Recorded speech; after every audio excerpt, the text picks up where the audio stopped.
한국경제TV 생생한 실전 투자 정보 와우퀴. 월 5,000원 커피값으로 투자 정보가 내 손 안에 배달됩니다. 와우킥 N에서 만나요. 네, 섹터 인사이트 시간입니다. 올 한 해를 점검해 보면서 IPO 시장도 분석을 도와드릴 텐데요.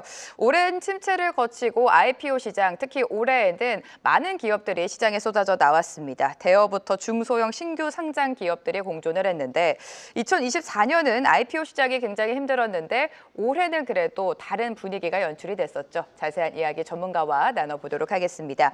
최종경 흥국증권 연구위원 모셨습니다. 어서 오세요. 반갑습니다. 네, 안녕하십니까. 네, 2025년 IPO 시장 전반적으로 점검을 해봐야 될 것 같은데 분위기가 나쁘지 않았던 것 같습니다. 왜냐하면 시장이 하반기 들어서 랠리를 이어갔기 때문에 하반기 IPO 시장이 체감적으로 더 좋다라는 생각이 드는데 지금 올해 공모 규모가요, 약 4조 원을 넘겼습니다. 5조 원 가까이 기록을 했는데 2024년도라는 확연히 분위기가 달라졌죠? 예, 맞습니다. 네. 언급하셨던 공모 규모도 완만하게 계속 네. 상승을 했었고요. 특별히 제가 2025년에 IPO 시장에 대해서는 강조하는 부분이 있는데 바로 공모 희망가 대비 확정가 결정에서 공모 희망가 상단을 초과하는 과열이 단 한 개도 없었습니다. 이게 굉장히 좋은 시장 현상이었고요. 네. 지금 화면에 보이시는 그래프가 작년 2024년의 그래프입니다. 보시면은 이렇게 회색의 음영 부분으로 나와 있는 부분이 저희가 IPO 할 때 공모 희망가 밴드라고 하는 부분인데 네. 확정가가 밴드의 상단을 막 위에 찍혀 있잖아요. 그러네요. 이거 네. 굉장히 작년이 과열 시장이었다는 거고요. 이어서 2025년 그래프를 바로 연이어서 보시면은 올해 그래프는 이 공모 희망가 밴드를 기준으로 상단을 넘어가는 게 단 한 개도 없었습니다.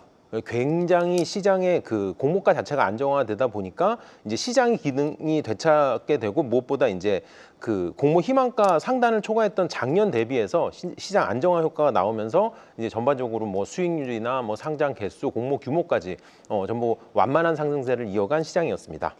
자, 그렇다면 2026년도로 시선을 돌려야 될 것 같은데 올해 IPO 시장 좋았습니다. 하지만 내년도는 더 호황일 것이다. 이런 긍정적인 분석이 나오고 있고요. 2021년 IPO 시장이 굉장히 좋았는데 그때 버금가는 시장을 기대해도 좋겠다라는 분석이 나옵니다. 연구위원님 견해도 좀 여쭤볼게요. 예, 일단 저 역시도 2026년 IPO 시장을 굉장히 네.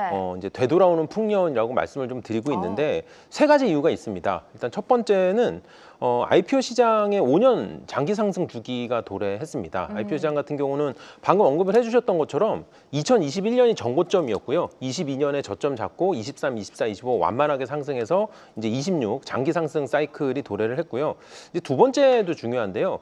코스피 4천 시대가 2025년에 열렸잖아요. 이 수혜가 IPO 시장은 이제 2026년에 오게 돼 있습니다. 그래서 이거는 좀 제가 시청자분들께 다시 한번 설명을 드리면은 IPO 시장은 본 시장을 후행하는 그런 좀 성격이 있어요. 그래서 뭐 예를 들면 이런 거죠. 뭐 제가 IPO를 준비하고 있는 어느 중소기업의 대표이사라고 가정을 하면은 와, 우리 코스피 시장이 4천 시장이 열렸대요. 우리도 빨리 IPO를 서둘러 볼까요?라고 마음먹는 순간부터 아무리 빨라야 6개월 이상 걸립니다. 예, 따라서 2025년에 이 4천 시장의 수혜를 2026년에 입을 거라고 보고 있고요. 세 번째는 2025년도 하반기부터 IPO 시장에 좀 중요한 제도가 변화가 있었습니다. 바로 기관 수요 예측 참여 시에 확약하는 기관의 그 배정 물량을 더 이제 많이 이렇게 좀 배정해주는 그런 제도가 시행이 되면서 전반적으로 IPO 물량이 조금씩 수년된 그런 효과가 있었습니다. 예, 따라서 2025년도 하반기에 수년된 물량들이 또 2026년도에 등장할 거다. 그렇게 말씀드리고 있습니다. 네, 올해 국내 양시장에서 기업의 수를 좀 체크를 해보면 76개 기업이 신규 상장을 했고요. 규모는 아까 말씀해 주신 것처럼 좀 4조 원대를 넘기면서 의미 있는 수치를 기록을 했습니다. 2026년 IPO 시장 상장 수와 규모는 어느 정도로 예상하십니까? 일단 올해 76개보다 훨씬 늘어난 86개의 네. 기업을 보고 있고요. 공모 규모 역시 7조 원 이상 뭐 큰 규모를 기록할 것으로 보입니다. 제가 또 하나 좀 강조드리고 싶은 부분이 있는데 우리나라의 코스피와 코스닥 시장을 놓고 보면은 코스닥 시장은 매년 IPO 하는 기업의 수가 어느 정도 유지가 되고 있어요. 1년에 70개에서 80개 를 넘지 않는 수준에서 이렇게 왔다 갔다 하고 있습니다. 화면에 보이는 그래프에서 연간 그 코스피 상장 기업 수는 해마다 이제 좀 많이 변하고 있습니다. 정고점이었던 2021년에 1년 동안 14개 기업이 상장을 했고요. 2022년에 4개에서 저점을 찍고 쭉 올라와서 이제 내년에 12개까지 좀 바라보는 시장이 됐다고 말씀을 드릴 수 있습니다. 그래서 다시 결론을 말씀드리면은 우리 시장의 이 5년 IPO 시장의 사이클은 코스닥 시장보다는 이제 코스피에 나타나는 좀 묵직한 기업들의 좀 흐름이다라고 좀 설명을 드리도록 하겠습니다. 네, 신규 상장 기업 수도 중요하지만 그와 함께 철회 기업 수도 당연히 체크를 해봐야 될 것 같은데요. 2024년 작년도를 우리가 생각해 보면 철회 기업 수가 대폭 늘어났습니다. 하지만 올해 다시 진정된 흐름을 보여줬는데 이렇게 철회 기업의 변동성을 우리가 시장에서는 어떻게 해석을 하면 좋을까요? 언급하셨던 2024년에 1년 동안 철회 기업 수가 49개를 네. 기록을 했어요. 근데 우리 한국 시장이 1년 동안 신규 상장하는 기업의 개수가 연간 70개에서 80개 정도 나온단 말이에요. 근데 49개가 철회라면 정말 많이 철회를 한 거죠. 많은, 네. 굉장히 많이 철회를 했습니다. 올해 같은 경우는 이제 28개, 30개로 좀 이제 안정화되긴 했는데, 근데 이게 재미난 부분이 뭐냐면 2025년에 이 거의 30개 되는 철회 기업 수 중에 20개가 상반기였습니다.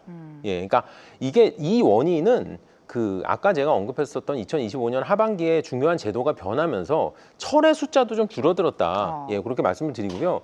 또 하나는 제가 이제 시청자분들께 좀 강조드리고 싶은 부분이 아니 IPO 시장에서 철회가 많으면은 나쁜 거 아닌가요?라고 생각하실 수가 있지만 이 철회가 급증할 만큼 한국거래소에서 상장 심사를 매우 까다롭고 어렵게 지금 진행을 하고 있다고 해석하는 게 맞습니다. 따라서 이 IPO 시장에 대해서 특히 특례 상장의 개수가 많아질수록 이 심사에 대한 얘기에 대해서 걱정하시는 부분도 있는데 이 걱정하시는 부분만큼 철회가 많아질 정도로 거래소가 열심히 하고 있다. 그렇게 해석하시면 될 것 같습니다. 네, 그런가 하면 코스닥 상장사 중에서는요, 특례 상장 기업이 절반을 넘기면서 어떻게 보면 지금 시장의 주축으로 자리를 잡고 있는데 이러한 현상을 시장에서는 어떻게 평가하고 있습니까? 일단 요거는 제가 준비해온 그래프를 좀 보면서 네. 말씀을 드리겠습니다. 코스닥 시장 전체에서 우리나라의 그 특례 상장으로 상장하는 기업의 비중, 제가 선 그래프로 준비를 해왔는데요. 수년째 40%대를 유지하다가, 즉 코스닥 시장에 IPO하는 기업의 40% 정도가 특례 상장 기업이었다가 작년에 57%, 올해 54%를 기록할 예정입니다. 언급하셨던 것처럼 이제 우리나라 코스닥 시장의 절반 이상이 뭐 적자거나 적자 비슷한 상태로 상장을 하는 특례 상장 기업들이 된 거죠. 그래서 사실 이거에 대해서 또 일부분 또 걱정하시는 분들도 있는데 요거에 대해서는 제가 항상 이렇게 말씀을 드리는 게 미국 시장의 경우는 전체 IPO 물량 중에 80% 이상이 적자 상태로 상장을 하는 기업들입니다. 이거는 신성장 산업의 비중이 높아질수록 이 나타나는 그런 현상이라고 말씀을 드리고 있고요. 우리나라 역시 이 신성장 산업의 비중이 높아지면서 이렇게 좀 특례 상장이 같이 오르고 있다. 따라서 이건 걱정할 부분은 아니다라고 말씀을 드리고요. 또 하나는 제가 추가로 좀 강조드리고 싶은 부분은 과거 우리 코스닥 시장의 특례 상장은 거의 대부분의 물량이 바이오 기업들이었습니다. 근데 최근 같은 경우는 바이오는 물론이고 AI, 로봇, 우주항공까지 이 다양한 신성장 산업의 기업들이 IPO를 하는 좀 시장의 다양성까지 좀 갖추고 있기 때문에 오히려 굉장히 좀 건전한 모습으로 더 성장하고 있다 이렇게 평가하고 있습니다. 네, 이렇게 상장했던 기업들을 하나씩 생각을 해보도록 하겠습니다. 올해 이맘때쯤에 한 2월에 상장이 됐었는데요. LG CNS가 IPO 대여급이다라는 평가를 받으면서 시장에 상장을 했습니다. 실제로 2022년이었죠. LG 에너지솔루션 이후 최대 규모라는 평가가 나왔었는데 이렇게 내년도에 LG CNS처럼 기대해볼 만한 IPO 대여급이 있을까요? 네, 일단 당장 그 청구서가 접수된 기업으로 LS그룹의 미국 손자회사인 에식스솔루션즈가 있고요. 네. 이번에 이제 세 번째 도전, 3수가 되겠죠. K뱅크도 역시 청구서를 접수해 놓은 상황입니다. 일반적으로 시청자분들이 계산을 하실 때 청구서를 접수한 날로부터 심사 승인 받는 게 약 3개월 정도 걸리고요. 또 심사 승인은 받고 상장일까지 약 3개월 정도 걸리니까 이제 내년 상반기에 에식스솔루션즈와 K뱅크가 이제 코스피 시장에 상장할 거라고 순서 1, 2번을 다툴 거라고 예상하시면 될 것 같습니다. 또한 여기에 아직 청구서를 접수하지는 않았는데 그 패션 플랫폼 무신사는 공모주관사를 최근에 확정을 했습니다. 네. 예, 그리고 진행 중이고요. 그다음에 국가대표 생성형 AI 기업으로 유명한 업스테이지나 가상자산 거래소 빗썸, K뷰티의 구다이 글로벌, 그다음에 SK 에코플랜트 같은 다양한 산업의 이런 굵직한 그러네요. 신인들이 IPO를 지금 기다리고 있는 상황입니다. 여기에 더불어서 메가존 클라우드라든지 리벨리온 같은 이 AI 전문 기업들도 뭐 꼭 내년은 아니라 할지라도 2, 3년 내에 상장이 좀 가능한 상황이고요. 또 하나 최근에 불붙은 로봇 기업들의 신규 상장도 계속 이어지고 있는 상황입니다. 또 하나 그냥 참고하시라고 말씀을 드리면 국내뿐만 아니라 미국 시장에서는 오픈 AI의 지금 IPO도 얘기가 나오고 있고요. 중국의 창신 메모리 테크 역시도 IPO 얘기가 나오고 있는데 기업 가치가 뭐 1조 달러까지 얘기가 되고 있는 엄청난 기업들입니다. 그래서 국내뿐이 아니라 국외 역시도 지금 이렇게 좀 긍정적인 뉴스들이 많이 나오고 있다. 그렇게 좀 설명드리고 있습니다. 네. 내년에도 기대되는 IPO 대여급들이 많이 예정되어 있습니다. 현황을 잘 체크를 해보셔야 될 것 같고요. 자, 이렇게 올해 상장한 기업들의 주가 흐름이 나쁘지가 않았고 과거 사례를 보면 이런 신주들이 수익률에 고점을 찍은 다음에 그 다음에 IPO 시장이 크게 활약을 보였는데 어떤 패러다임입니까? 어떤 흐름으로 우리가 해석하면 좋을까요? 네, 아까 저희가 뭐 잠깐 언급을 네네. 했는데요. 사실 전고점이 2021년이었고요. 그 이전까지 사이클을 쭉 살펴보면은 IPO 시장이 좋았던 때가 2010년, 2015년 그리고 2021년입니다. 재미나게도 그 이전 해가 주가 수익률이 굉장히 좋았어요. 그러니까 2009년, 2014년, 2020년에 신주들의 주가 수익률이 좋았다가 그 이듬해에 IPO 시장이 이제 풍년이 오게 되죠. 원리는 굉장히 단순합니다. IPO 시장의 주가 수익률이 좋게 되면은 수익률이 좋으니까 많은 자금이 IPO 시장으로 몰려들게 되고요. 또 많은 자금이 몰려들게 되니까 그만큼 대기하고 있던 IPO 물량들이 또 많이 쏟아지게 되는 겁니다. 따라서 현재 같은 경우는 이 코스피 4000 시장의 영향을 받아서 좀 많은 기업들이 내년을 좀 바라보고 있는 상황인데요. 그래서 사실 지금 수익률 같은 경우도 네. 지금 올해 지금 많이 회복하고 내년 역시도 지금 현재 분위기가 좀 이어지고 있다. 그렇게 좀 설명을 드리고 있습니다. 네, 앞서서 공모가 상단의 현상에 대해서 좀 짚어주셨는데 공모가 안정화 움직임이 실질적으로 주가 수익률에 미치는 영향도 우리가 체크를 해봐야 될 것 같아요. 사실 공모가의 안정화를 오늘 제일 처음으로 말씀을 드렸던 것처럼 수익률의 가장 중요한 부분입니다. 네. 수년간 반복된 이 IPO 시장에서 2025년에 지금 그 IPO 제도 개선 방안 역시 기관 투자자의 의무 보유 이 확약을 더욱 활성화하면서 이 공모가 안정화를 지금 꾀하고 있는 상황입니다.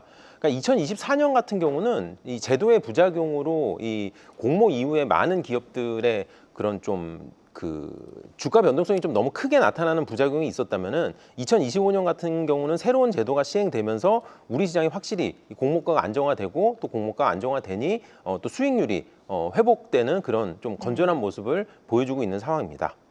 네, 계속해서 내년도 2026년도 IPO 시장에 대한 기대가 크다라고 언급을 해주셨는데 그러면 현 시점에서 어떤 전략을 준비하면 좋을까요?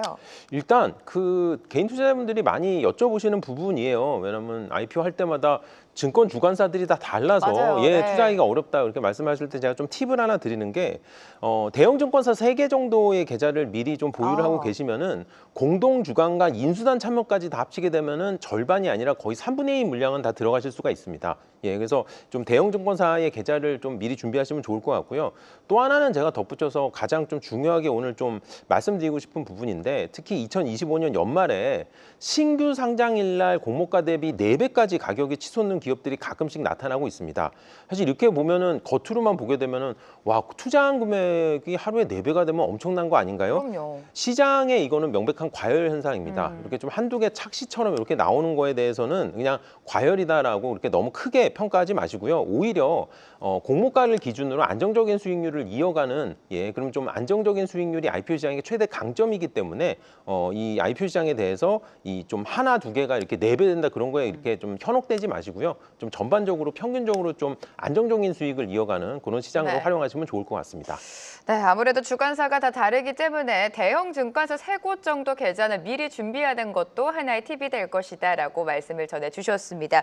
IPO 시장에 대한 분석 도와드렸고요. 최종경 흥국증권 연구위원과 함께했습니다. 도움 말씀 감사합니다. 감사합니다. 계속해서 다양한 경제 이슈를 알고 싶다면 구독과 좋아요, 알림 설정 부탁드립니다. AI 캐스터 권미정이었습니다.